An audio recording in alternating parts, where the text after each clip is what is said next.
pessoal dedicado.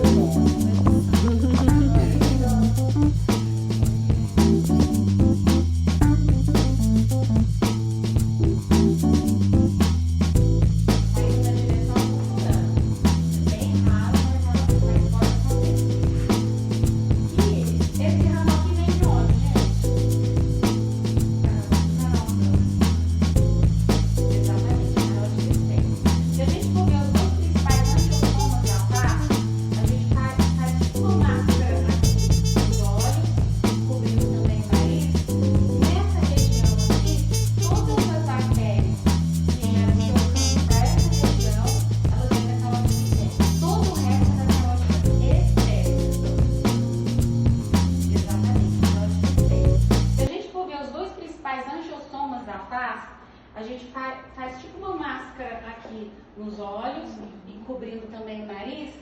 Nessa região aqui, todas as artérias que geram seus ramos para essa região, elas vêm da carótida interna. Todo o resto é da carótida externa, tá? Então tá. Aqui a supratroquear e a supraorbitária e a temporal superficial. Ela vai se superficializando aqui. Aqui ela está no subcutâneo profundo. No tecido muscular, está passando para o subcutâneo, tá?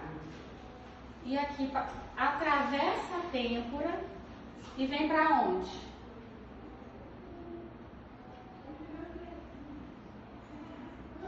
Na maioria das vezes ela vem para a supratroquear. Ela pode também vir para a supraorbitária, tá? Ela vai para o globo ocular.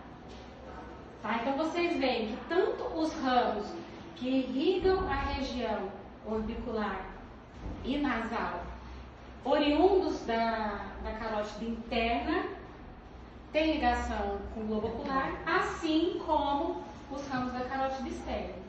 Tá? A temporal superficial, ela muitas vezes emite um ramo secundário.